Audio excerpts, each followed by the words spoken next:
So, I wanted to reach out to you. We've had a lot of creators on Patreon with concerns. And there was obviously a lot of concern last week, so I wanted to follow up with creators on the platform and potential new members such as yourself. So even though you didn't reach out to us, others did. So I wanted to make sure that we heard directly from creators about what their concerns would be. And so that's really the reason I set up this meeting. I appreciate the due diligence, but in light of everything that's happened, there's really only one thing I need to know in order to make my decision. Yes, and what's that? Well, I have a large issue with the concept of hate speech. I don't believe in it. I'm sure you're already aware that I've spoken with Jack, and while I can appreciate loyalty in one's staff, he wouldn't elaborate further on the controversy surrounding recent events other than to say it was a team decision. Yes. The unfortunate removal of Mr. Benjamin was the sole decision of Patreon. Because of hate speech? Yes, unfortunately.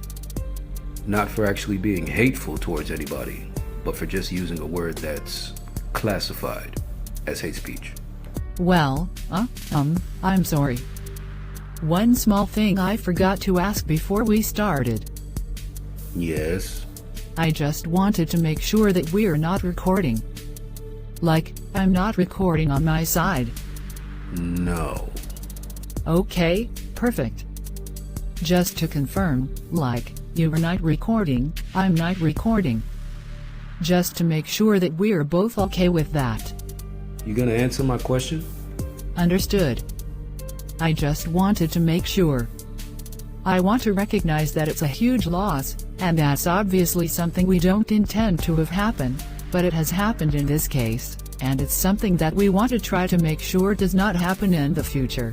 I completely understand that you have a lot of audience overlap, and I've listened to some of your videos where you discuss the fact that you yourself are a subscriber of Sargon's. I understand the interconnectivity.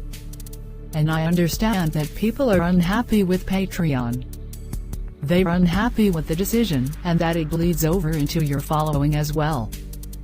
Are you trying to write this off as some small, irrelevant corner of the internet that's up in arms? What? No. Because people of all political stripes from left, right, and center are pissed off and leaving Patreon. Yes, I understand that. And you still haven't answered my question. I very much understand that this all revolves around the definition of free speech, and what you can do on a platform. I completely understand that there is interconnectivity, obviously, on this subject, and that there are a lot of people that is something they feel very passionately about, and would be interested in not using Patreon. So are you going to continue banning people from the platform simply because they use words you don't like, regardless of the context? The problem is Patreon takes payments. And while we are obviously supportive of the First Amendment, there are other things that we have to consider. Our mission is to fund the creative class. In order to accomplish that mission, we have to build a community of creators that are comfortable sharing a platform. If we allow certain types of speech, that some people would call free speech, then only creators that use Patreon that don't mind their branding associated with that kind of speech would be those who use Patreon, and we fail at our mission. But secondly, as a membership platform, payment processing is one of the core value propositions that we have. Payment processing depends on our ability to use the global payment network, and they have rules for what they will process. So then this is like a Gab situation. The payment processors like PayPal and MasterCard are forcing you to make rules that restrict speech, otherwise they won't work with you. No. This was entirely Patreon's decision. Do you understand the concept of doublespeak? You just brought up the rules of payment processors, implying that it was their fault Sargon was banned, but then you just said it was entirely Patreon's decision. So which is it? I'm not passing the buck off. The thing is, we have guidelines, but I'm trying to explain. Number one, it is our mission to fund the creative class, and obviously some people may not want to be associated. We're not Visa and MasterCard ourselves. We can't just make the rules. That's what I'm saying. There is an extra layer there. First you say it's certain people that don't want to be associated with creators who believe in free speech. then it's the payment processors and their rules that are the problem. But you know what I think? I think you're the one who has the problem with free speech, and you're using other people and payment processors as an excuse to enforce your Orwellian rules. Sound about right? I don't really know how to answer that question. What I'm trying to say is we want to fund the most creators we possibly can, and we believe in free speech, and there are different perspectives on what is free speech. So if I was a member of your website and someone dug up something I said in the past on social media that you consider hate speech, you'd just ban me? It's a case-by-case basis. You would have to be much more specific on the details. Okay, here's a scenario for you. Hey, this was like the best atheist conference ever, right? Coffee? Help, help, rape. Bitch say what? I think those circumstances are a bit outlandish. Are they? So the thing about Sargon, and the thing about your case that you were giving me is that we do an entire review where we look at your body of work and determine is this what you, and have you done this multiple times. We have to look at this as your body of work and, as you, as a creator. Right. I'm all about the individual, but rules for platforms like yours really should be uniform, you know, the same for everybody. Yes, we would love for it to be a uniform standard for everyone. But as you might imagine, it's quite difficult to make something so granular. And I actually don't know if we want to go that direction, because it takes the human element out of it. Right now today, we have humans that review and reach out to our creators, and so of course there are problems with the human process, but we don't want this to be about bots or taking you down because you said 3 words that were over the threshold. We want this to be a holistic review. So your guidelines are enforced through the subjective opinions of your staff. That is correct. And you don't see how that could be a problem. So, the thing that we try to do here is have the most diverse team that we can possibly have, so that we have transparency and so that we have multiple views on this. Not that we're operating in some kind of an echo chamber. We like to have a process that we have a lot of differing opinions on when we review creators. Yeah, so the problem that I was alluding to is that all of those differing people with different opinions on your team might only ban people with specific opinions and ignore people with other opinions, which is kind of what's been happening. To explain our process a little bit, because it is inherently manual, we have human beings that deal with this on a case-to-case basis. We rely on user reports to our system. And so this has actually been one of the best ways to receive a lot of user reports, is that people are reporting things like what you just mentioned. We don't go and proactively review the site. We rely on people to report things. We obviously review our site, but it's not, like I said, we don't have an algorithm that's trolling our site for us. User reporting, huh? So anybody steps out of line and they get turned into the secret police. That's what you're saying? What? No. What I'm saying is, when users report things, and we are very grateful to have those reports of, hate groups that may be using our platform. But we are 170 people, and 10% of that is our trust and safety team today. 17 people to handle hundreds of thousands of complaints with no set standard to rely on when ruling in the positive or negative except for their own subjective opinions and ideology. Brilliant. No, what I'm saying is it's not an overnight fix. When I saw the tweet about the N-word appearing on Patreon, it was a situation where we said great, now we need to dig into these complaints. And it takes you a long ass time, don't it? Right. So the thing is, we're working through those, page by page. Obviously that's not the only report that we've received. And again, we're grateful for all the reports that we've received.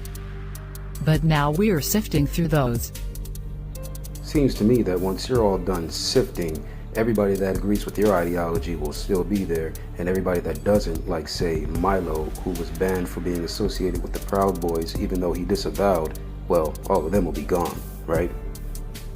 Again, it's a case-by-case basis. every creator is allowed a chance to appeal. I want to make sure that that's perfectly clear. Whenever we take action on someone's account, they can always appeal. And so that offer was given to Milo, of course.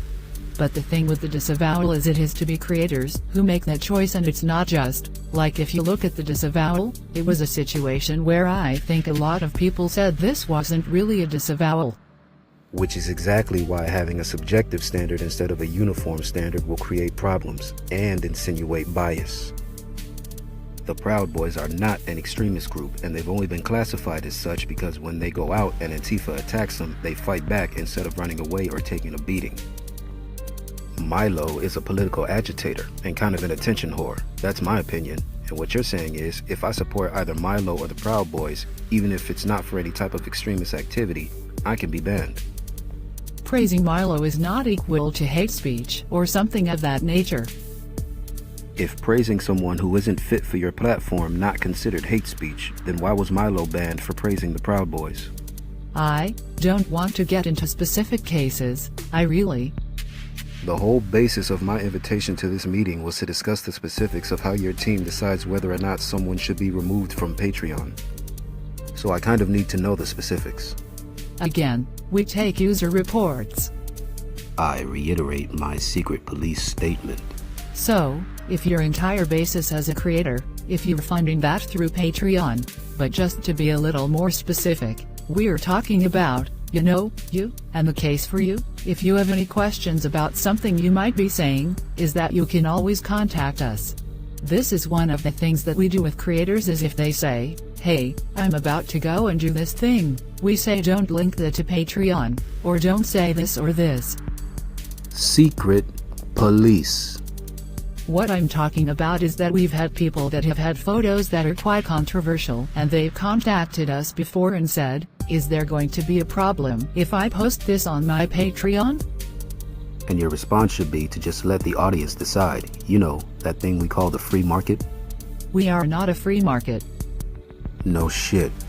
This goes back to what I was saying about that we are a payment processor, and that is one of our core value propositions that we have, is that payment processing depends on our ability to use payment networks, and we have to abide by those rules. Yeah, or you and your team go around like the secret police, banning anybody that doesn't fit into your ideology, but when someone calls you on it and there's a huge backlash, you shift gears and try and throw the blame onto the payment networks. Wait a minute. It's why you were so vague with Sargon, and you never gave him a chance to appeal. You never gave an appeal or a warning or anything, not for Sargon or Milo, even though neither of them violated the guidelines of your platform. Yes, but... And now you're changing the rules on the fly and trying to sift through Sargon's history to find anything you can to pin on him to justify his unjust banning. So this is what I'm saying. Even if I personally came into Patreon and said, I believe 100% in absolute free speech, I will not be able to make that the guidelines, even if that's what I personally believe. We have a lot of people here who believe that, but... Yeah, I'll bet. Let me ask you something. Have any of these payment networks come to you guys and said, we don't like the content from these creators right here, you need to remove them from your platform or we're gonna sever ties? Has anything like that ever happened? I'm not going to get into a discussion about our payment partners, specifically. So that's a no then. What I'm saying is, we exist in a world where we want to give payment to creators. We are an intermediary. Yeah, an intermediary to everyone except for the people with the wrong opinions, right? To be perfectly frank, if Sargon had come with a full-throated apology, and I'm not saying an apology to the group that he was, trying to offend, because I understand that's not a savory group, I understand who Sargon is and, what he was trying to say, but, to say something like, hey guys, things got away from me and that's not how I intended it, that's not how I normally speak, there are many. So he would have had to apologize for wrong speak. What? No. That's literally what you just said. Again, this is why I'm reaching out to you, because, I'm happy to take your feedback, It's very helpful feedback, and I want to make this process, a good one in the future. I'd love to stay in contact with you. I've only been here a few months, so I'm trying to reach out to our creator community and understand what the perception is, where we can make improvements. I would really love to, continue this conversation and have additional feedback. I think there's been enough feedback. It's obvious that you're the new manager on the block and you've brought your censorious ideology with you. Why don't we have a check-in in the next couple months? I'd really like to keep this dialogue open if you're comfortable with that. You cut off the livelihood of someone with a wife and a child with the push of a button, all because he said a word that you didn't like. He wasn't hateful, he wasn't racist, and he didn't violate one guideline on your platform. I don't want anything to do with you or any company that you're associated with in which you have control over the membership process. And if I haven't been clear enough up to this point, let me alleviate that issue for you. Fuck off.